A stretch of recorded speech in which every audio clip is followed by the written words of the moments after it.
From chapter 92, Humiliation, January 2019. Christopher Monger. That Christopher Monger? Christopher Monger accidentally locked himself in a public restroom at 4 years old. As a teenager, he was sent to a boarding school where the pupils were required to swim naked. He didn't experience true humiliation, however, until he moved to Los Angeles and became an award-winning writer. Ladies and gentlemen, Chris Monger!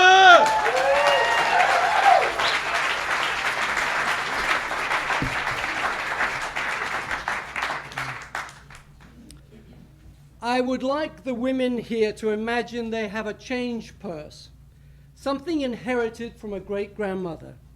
It's been in the family for countless generations. Originally it was furry, but now there's hardly any fur left. The leather is stretched and wrinkly. It isn't attractive, but it's an heirloom. Now imagine you have to keep your ovaries in it and hide it between your legs. Now that you know what it's like to have testicles,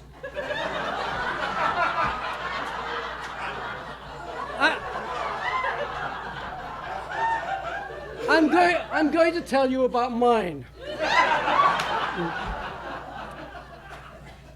Years ago in London, scouting locations, I walked down a staircase at the Albert Hall and felt my underwear give my balls a tweak. As I walked, it hurt more until I had to stop and sit because it felt like a hand had reached in and was crushing my nuts. Oddly, this is a story about luck. Because an opera company were moving into the Albert Hall, and among them was a doctor. Within minutes, I was in a dressing room, underwear around my ankles, with that doctor palpating my testicles. Palpating, wonderful word. I hadn't heard it before. But the doctor said, I'm going to palpate your testicles. And it turned out that palpate is medical speak for fondle. Obviously, you wouldn't feel great if the doctor said, now I'm going to fondle your nuts. But palpate your testicles is perfectly acceptable. And as he fondled them, he stared at the ceiling. I would not have liked him staring me in the eyes as he played with my particulars, but staring at the ceiling didn't give me confidence. I associate staring at the ceiling with bad behavior and lying. Finally, the doctor stopped and said, you had testicular torsion. It seemed my testicles had gotten tangled, cutting off their blood supply. He told me to go home, lie down with a pillow behind my knees, and he gave me prescriptions for muscle relaxants and painkillers. The painkillers make sense, but muscle relaxants? That's because every muscle between toes and eyebrows had cramped from the pain. Next morning, I woke up right as rain. And while I forgot that wonderful word, palpate, and the phrase testicular torsion, something that he said had stuck. This might happen again, and if it does, get to an ER immediately before necrosis sets in. Necrosis, I asked, and wished I hadn't.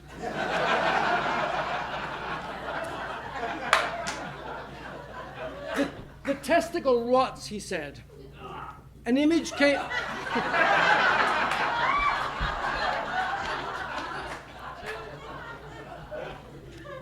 An image came to mind, how I've gone on vacation and left out a piece of fruit and returned to find fungus and goop. That's how I imagined a rotted testicle, gonad gone to goop. 2 days later, I'm in West London, in a traffic standstill on an elevated freeway, and I feel it again. That first tweak, and I think, no, not up here, alone, jammed in traffic. The pain grows. I'm stuck to the seat with sweat. I feel nausea, but the traffic is not moving, and there's no hard shoulder. There is nowhere to go. I see an off-ramp. It's maybe 200 yards away, but it might as well be 200 miles. I put on my warning lights. I start hooting my horn. I do something that always helps when I'm in pain. I scream every curse word I know. Drivers around me assume I'm having an epic fit of road rage as I bite the steering wheel. Yes, I actually fucking bit the steering wheel. And because it's England, they look away because it's humiliating to see someone expressing themselves.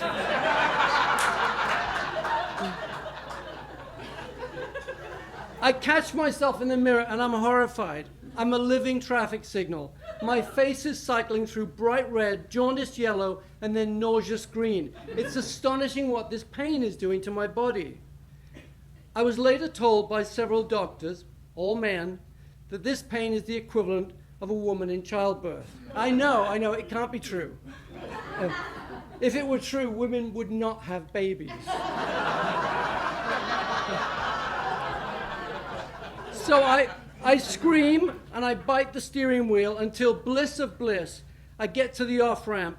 But I don't know this area of London. I have no idea where I'm going. But I hammer the accelerator. I roar down into a roundabout, happy to have a car crash, because that would get me to a hospital.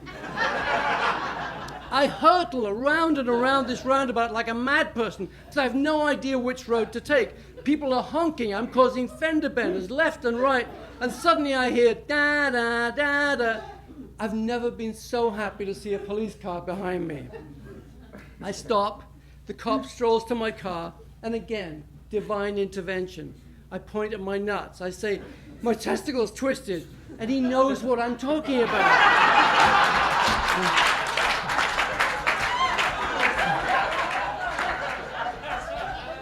It happened to him playing rugby.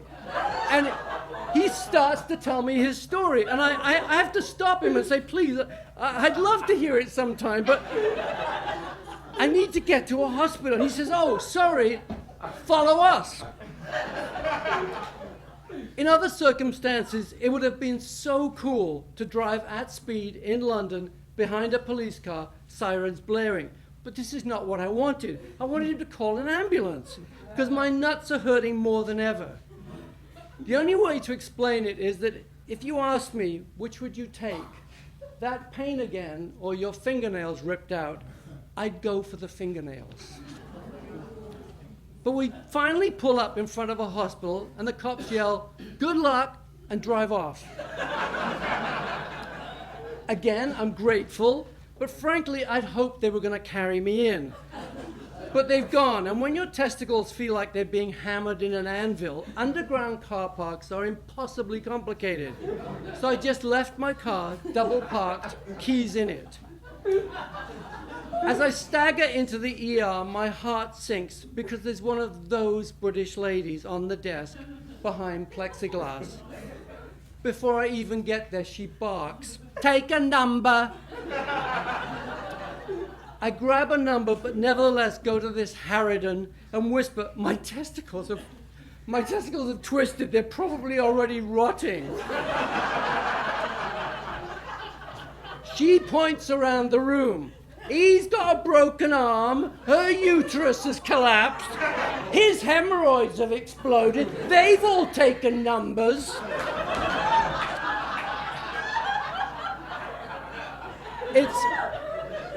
It's obvious that this woman has been on this desk for 40 years. She's seen people arrive with their internal organs in shopping bags. There is nothing that can impress her to change her procedure. But I'm from a medical family, and I know how ERs work. And if you want to get to the front of the line, start to bleed out or go unconscious. So I take a seat and prepare myself for the acting role of my life. I'm going to get up slowly. I will moan, groan, and then collapse in front of her window where she won't be able to see me, but everyone will go, look, look. I have it all planned. I get up. That's not easy. I stagger. That's all too easy. The pain now? Again, how can I explain? Having your testicles fried in chili oil while still attached couldn't come close. As I lurch towards her, Again, something miraculous happens. I don't have to act fainting because I actually faint.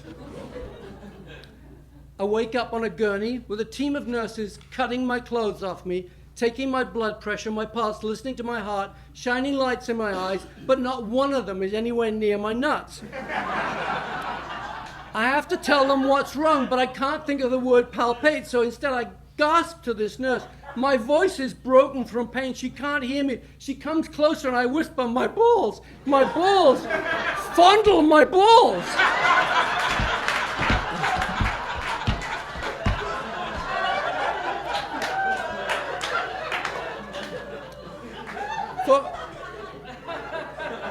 For a moment, I thought she was going to slap me. The look she gave me said, the lengths to which you perverts will go.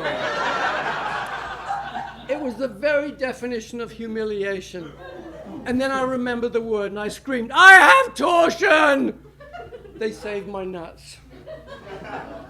Some years later, I was asked by a high school teacher to come and talk to his English class. They need to understand the importance of vocabulary, he said.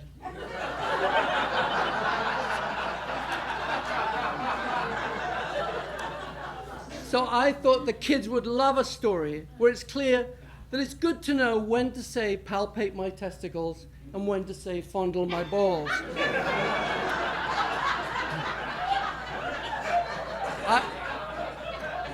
I was right. The kids loved it, but unlike Rant and Rave, I was not asked back.